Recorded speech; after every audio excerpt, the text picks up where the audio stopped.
can a serious subject be joked about?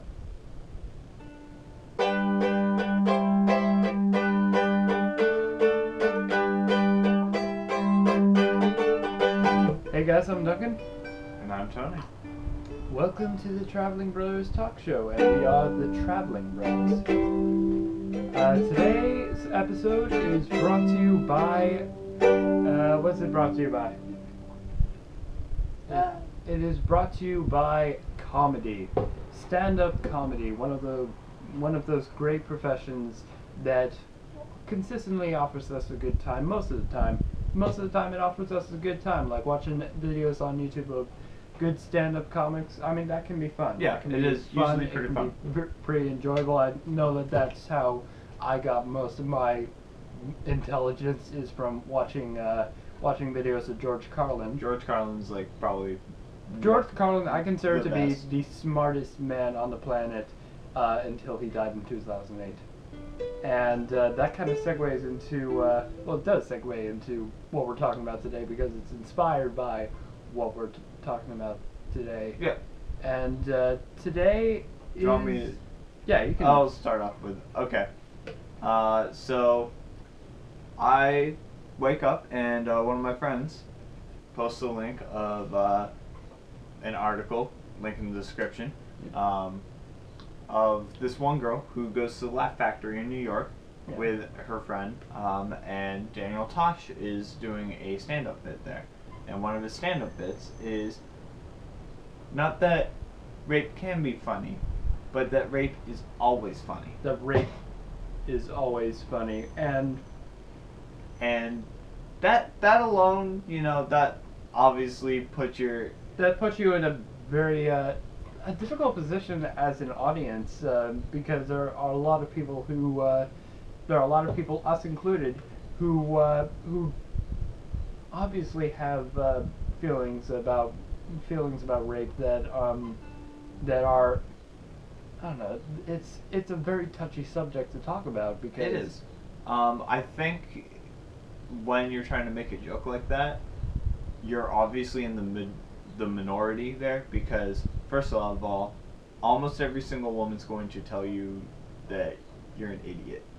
Right, because it's never a woman who's making jokes about rape. Like, if there was a woman who was making a joke about rape... Which I've seen women make, but it's mostly to, like, snidely and, you know, done for irony and stuff like that. Yeah. And they're obviously... They're going into different stuff there. But the thing is, Daniel Tosh took it a little bit too far, because the person who was in the audience decided to speak up and speak her opinions, as you should. You should speak your opinions about something that you feel that strongly about. And she said, actually, rape is never funny. To him, while he was in the middle of his stand-up routine. This is where I'm like giving him a little bit of benefit of the doubt there. Okay, when you're doing a comedy routine, you have that fourth wall there. Yeah. You don't usually engage your audience, because, especially if you're talking about harsh material like that, because if you do, then you get into a heated debate. Yeah. In order to make comedy and comedy funny, you have to control your delivery. Yeah. That's pretty simple. But what he did next... one sec, I'm not quite done. You're not quite done, okay. Sorry. So when she went and said, hey, that's not funny, he has to, and that perfectly contradicts the material that he was doing, he has to make a comment. And his comment that he immediately made after that was, wouldn't it be funny if, like, 5 guys went and raped this girl right now? Right here, right now. Like, 5 guys, just out of nowhere. Wouldn't that be funny? And, of course, he's going to try to incorporate this into part of his routine, try to keep things on his side of things. But this is where things enter into gray territory, because that is something that... Obviously, the girl left the room. She obviously left the room, because would you want to stay in that situation in which somebody has just brought that up as, like, a viable option, as an invitation? Pretty much an invitation. Yep. So, after reading through all that, going through there, and I was talking on my friend's wall there, and I found it very odd that I was in the minority and of that conversation, but I was defending women and the fact that, like, I'm generally a guy for free speech and that, like, you should make whatever jokes you want. We've both in the past been like, oh, make whatever jokes you want because it's a joke.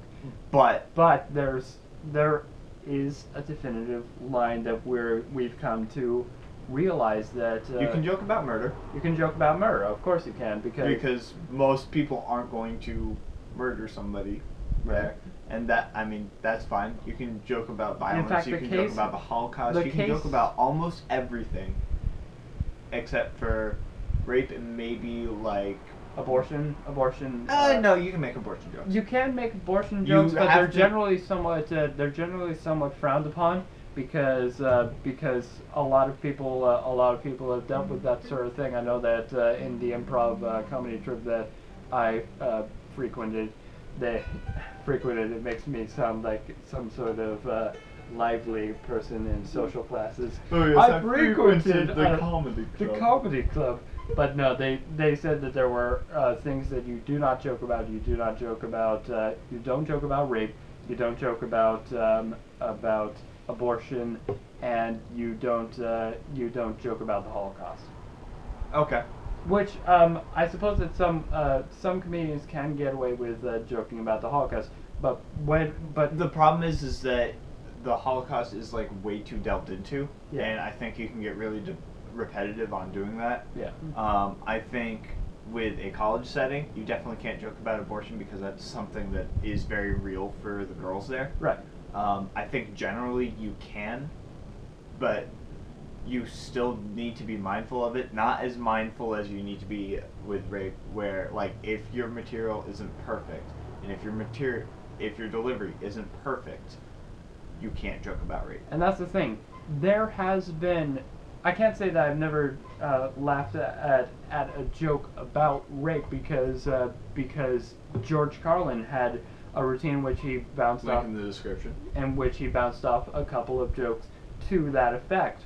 But one was about Elmer Fudd and Porky Pig, and another one was with like an 84-year-old lady. And that's the thing. He gave it the subtext of you can joke about it. You can joke about any of these things just as long as you give them exaggerations. And he's talking about Eskimos and Looney Tunes characters and things that are ridiculous and obviously never going to happen. Daniel Tosh is joking about something that is real, intimately in that situation that you are right in. Yeah. And I think that's definitely what every good joke and everything needs, is that exaggeration. Yeah. A good film has exaggeration there. Yeah. Whether it's exaggerated, like even something as banal as like Drive, you exaggerate how long something happens. You exaggerate. Don't call Drive banal. You're gonna make them not want to see it. Please. It's good. We'll talk about it. It's the best movie ever made. Well, we'll talk about it in another episode. It goes on for something that has a title of a verb. It is very long and still. Yeah. But where was I even going with this? I don't know. But everything needs that exaggeration. Yeah. In comedy, that's the main part there, and that is what's absolutely necessary. I think for the abortion jokes, it's easier to make that exaggeration. For rape, the exaggeration has to be extremely, like, definitive. Yes. You can't just... There's a difference with being like, okay, cool, isn't it funny if Elmer Fudd rapes Porky Pig, to, wouldn't it be funny if this girl got raped right here, right now? Yeah. And I think especially in a live situation, you don't do that. You don't... It's also in part the person who's delivering it, because you have to have this, because George Carlin had that sort of reputation already for being the sort of guy who raises these sort of pins, and he knew how to do it well and how to do it in a way that wasn't too much of an invasion, because people already had some expectations of him. With Daniel Tosh, he's known for like spitting in the face of what's going on, but not for like bringing up any actual profound questions. And those people that he pretty much offended, those are kind of his core audience for his TV show. People around that age of, well, they didn't say the age. No. But So, there's the assumption that it's. She like hadn't even 20. heard about Daniel Tosh, so I mean, like, she's not really the core audience. Well, maybe not, but it does kind of depend. It does. I don't think that she There are was things we don't- necessarily his target audience. She had heard of Dane Cook, Yeah. and that's who was on before him. And she liked Dane Cook's material, but was offended by Tosh's. Right. Which, I mean, yeah, I can see that, I guess. Yeah. But Both of them aren't extremely good. I do think Daniel Tosh is pretty insanely funny with some of his material. Some of his material, This- mostly on television. I don't really like his stand-up because it just feels like more of it belongs on TV. That sort of aesthetic. But we are genuinely interested. What do you guys think about this debate? Yeah. Comment below.